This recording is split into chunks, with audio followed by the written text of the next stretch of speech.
Welcome to my channel Gyan Ki गरीबी। आज हम बात करने वाले हैं बी फार्मेसी थर्ड सेमेस्टर में फिजिकल फार्मास्यूटिक्स में यूनिट सेकंड की। इसके अंदर हम स्टेट्स ऑफ मैटर के बारे में बात करेंगे। आज हम इस वीडियो में बात करेंगे स्टेट्स ऑफ मैटर की, प्रॉपर्टीज़ क्या होती है स्टेट्स ऑफ मैटर की, और हम बात करने वाले हैं changes in state of matter. इससे पहले इसके जो नोट्स है वो हमने नीचे डिस्क्रिप्शन बॉक्स में इसका लिंक दे दिया है, तो आप वहाँ से जो है डाउनलोड कर सकते हैं। एंड आपने अभी तक हमारे चैनल को सब्सक्राइब नहीं किया तो please subscribe to the channel and hit the bell icon, तो आपको हमारे चैनल के नोटिफिकेशंस मिलते रहें। तो चलिए स्टार्ट करते हैं। तो स्टेट्स ऑफ मैटर में सबसे पहले हम देखेंगे मैटर की डेफिनेशन। तो मैटर जो है वो डिफाइन होता है कि कोई भी चीज़ जिसके अंदर मास हो और वो स्पेस को ऑक्यूपाई करें उसे बोलते हैं मैटर। और उसकी कॉम्पोजिशन और प्रॉपर्टीज़ के बेसिस पे मैटर जो है वो क्लासीफाई होता है as elements, pure compounds, pure substances और मिक्सचर्स में। मैटर की अगर हम केमिकल क्लासिफिकेशन देखें तो मैटर जो है वो बेसिकली दो तरह के होते हैं, प्योर सब्सटेंसेस और दूसरे हैं मिक्सचर ऑफ सब्सटेंसेस। तो प्योर सब्सटेंसेस भी जो है फर्दर क्लासीफाई होता है एलिमेंट्स और कंपाउंड्स में, और मिक्सचर ऑफ सब्सटेंसेस जो है वो फर्दर क्लासीफाई होते हैं हेट्रोजेनस मिक्सचर्स में और होमोजेनस मिक्सचर्स में। और हम इसकी फिजिकल क्लासिफिकेशन के बेसिस पे मैटर देखें तो तीन टाइप्स के होते हैं, सॉलिड, लिक्विड और गैस। तो हम प्रॉपर्टीज़ देखें अगर हम स्टेट्स ऑफ मैटर की, तो हम यहाँ पे जो है वो एक टेबल है, प्रॉपर्टीज़ एक तरफ लिखी हुई है और बाद में जो है डिस्टिंग्विश किया गया है सॉलिड, लिक्विड और गैसेस के बीच में। तो पार्टिकल्स जो होते हैं वो सॉलिड में टाइटली पैक्ड होते हैं, लिक्विड में लूजली होते हैं पैक्ड, और गैस में इंडिपेंडेंट होते हैं मतलब पैक्ड नहीं होते हैं। दूसरा है शेप। तो सॉलिड की फिक्स्ड होती है, लिक्विड की फिक्स नहीं होती है शेप, मतलब वो किसी भी शेप में जो है वो जिसमें हम उसको डालते हैं तो उस शेप का वो जो है वो हो जाता है। और गैस की भी जो है वो फिक्स नहीं होती है शेप। वॉल्यूम अगर हम देखें तो सॉलिड का फिक्स रहता है, लिक्विड का भी वॉल्यूम जो है वो फिक्स रहता है, लेकिन गैस का फिक्स नहीं रहता। रिजिडिटी अगर हम देखें तो सॉलिड की बहुत ज़्यादा रिजिडिटी होती है, हाई होती है, लिक्विड की कम होती है और गैस की ना के बराबर होती है। और फोर्सेस अगर हम देखें तो सॉलिड में फोर्सेस जो है वो स्ट्रॉन्गेस्ट होती है, लिक्विड में इंटरमीडिएट होती है और गैस में बहुत वीक होती है फोर्सेस। इसके बाद में डेंसिटी अगर हम देखें तो सॉलिड की बहुत ज़्यादा हाई होती है, लिक्विड की लो होती है और गैस की बहुत ज़्यादा कम होती है डेंसिटी। कंप्रेसिबिलिटी अगर हम देखें कि कितना हम उसको कंप्रेस कर सकते हैं, तो सॉलिड को हम कंप्रेस नहीं कर सकते, लिक्विड को हम कुछ हद तक कर देते हैं, स्लाइट जो है वो उसमें हम कंप्रेस कर सकते हैं, और गैस की कंप्रेसिबिलिटी जो है वो बहुत ज़्यादा हाई होती है। इसके बाद में अगर हम इसकी फ्लूइडिटी देखें तो सॉलिड की जो है वो फ्लूइडिटी नहीं होती है, लिक्विड की होती है और गैस की भी होती है। डिफ्यूजिबिलिटी अगर हम देखें तो सॉलिड जो है वो डिफ्यूजिबिलिटी नहीं होती है इसकी, लिक्विड की कम होती है और गैस की हाई होती है। इसके एग्जांपल्स अगर हम देखें तो सॉलिड के एग्जांपल है क्रिस्टलाइन और अमorphous सॉलिड्स, लिक्विड के एग्जांपल्स है जो सारे फ्लूइड्स होते हैं वो लिक्विड के अंदर आ जाते हैं, और गैस के एग्जांपल है ऑक्सीजन, कार्बन डाइऑक्साइड, सल्फेट और NO2।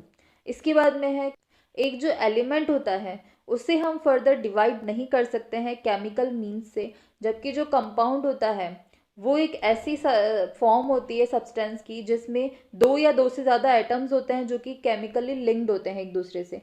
इसके बाद में है मॉलिक्यूलर जो कंपाउंड्स होते हैं उन्हें हम ब्रेक कर सकते हैं प्योर एलिमेंट्स के अंदर केमिकल तरीके से, और ये डिफाइन होते हैं उसके एटॉमिक नंबर से। कुछ एलिमेंट्स में जो है वो आइसोटोप्स होते हैं, रेडियो एक्टिव आयोडीन 125 जो कि थायराइड कैंसर के ट्रीटमेंट में यूज़ होते हैं, जो कि आइसोटोप होता है स्टेबल I-127 का। अब कॉम्बिनेशन जो होता है दो या दो से ज़्यादा सब्सटेंसेस का उसे हम बोलते हैं मिक्सचर, जो कि जिसमें ओरिजिनल फिजियोकेमिकल प्रॉपर्टीज़ जो है वो रिटेन हो भी सकती है और नहीं भी हो सकती है उसकी कॉन्स्टिट्यूएंट्स कंपोनेंट्स की। और इसके दो टाइप्स होते हैं मिक्सचर कंपोनेंट्स के, होमोजेनस मिक्सचर और हेट्रोजेनस मिक्सचर। इसके बाद में अगर हम चेंजेस की बात करें, changes in state of matter, तो जो ट्रांजिशन होता है डिफरेंट स्टेट्स ऑफ मैटर के बीच में और जो प्रोसेसेस उसमें इन्वॉल्व होती है इन ट्रांजिशंस में, वो हम नीचे जो है वो देख सकते हैं। जैसे फर्स्ट हम देखें कि गैस जो है वो अगर लिक्विड में कन्वर्ट होता है तो उस प्रोसेस को हम बोलते हैं कंडेंसेशन, और अगर वही लिक्विड जो है वो गैस में कन्वर्ट होता है तो उसे हम बोलते हैं वेपोराइजेशन। और लिक्विड जब सॉलिड में कन्वर्ट होता है तो उसे हम बोलते हैं फ्रीजिंग, और सॉलिड लिक्विड में कन्वर्ट होता है तो उसे बोलते हैं मेल्टिंग। और जब सॉलिड सीधा डायरेक्टली कन्वर्ट हो जाता है गैस के अंदर तो उसे हम बोलते हैं सब्लिमेशन, और जब गैस डायरेक्टली सॉलिड में कन्वर्ट होती है बिना लिक्विड में कन्वर्ट हुए, उसे हम बोलते हैं डिपोजिशन। यहाँ पे फर्स्ट है वेपराइजेशन। इसके अंदर लिक्विड स्टेट गैसियस स्टेट में कन्वर्ट होती है जब इसका हम टेम्परेचर इंक्रीज करते हैं। इसका एग्जांपल है जब वाटर जो है वो वेपर्स में कन्वर्ट हो जाता है टेम्परेचर बढ़ाने पे, तो उस प्रोसेस को हम बोलते हैं वेपराइजेशन। सेकेंड है कंडेंसेशन।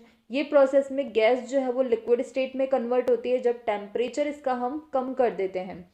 इसका एग्जाम्पल है कि जब वेपर्स जो है वो लिक्विड में कन्वर्ट होता है जब टेम्परेचर अब हम उसका कम कर देते हैं, तो उसे हम बोलते हैं कंडेंसेशन। थर्ड है मेल्टिंग। इसके अंदर सॉलिड लिक्विड में कन्वर्ट होता है टेम्परेचर को इंक्रीज करने पे। एग्जांपल जैसे आइस क्यूब्स जो होती हैं वो वाटर में जब कन्वर्ट हो जाती है इंक्रीज करने पे टेम्परेचर, तो उस प्रोसेस को हम बोलते हैं मेल्टिंग। फ्रीजिंग की बात करें तो जब लिक्विड जो है वो सॉलिड में कन्वर्ट हो जाता है टेम्परेचर कम करने पे, उसे हम बोलते हैं फ्रीजिंग। जैसे एग्जांपल है वाटर आइस क्यूब्स में कन्वर्ट होना। इसके बाद में है सब्लिमेशन।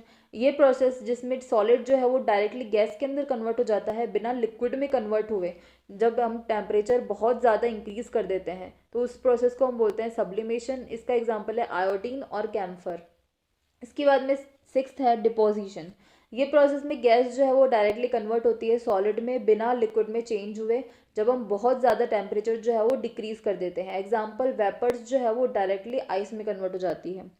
सो गाइज ये था आज का टॉपिक स्टेट्स ऑफ मैटर, उसके चेंजेस क्या होते हैं स्टेट्स ऑफ मैटर में और उनकी प्रॉपर्टीज। सो इसके जो नोट्स है वो हमने नीचे डिस्क्रिप्शन बॉक्स में इसका लिंक दे दिया है, तो आप वहाँ से जो है डाउनलोड कर सकते हैं। And thanks for watching this video, and if like this video please hit the like button and subscribe my channel Gyan Ki Garibi, and hit the bell icon to notification for my new videos.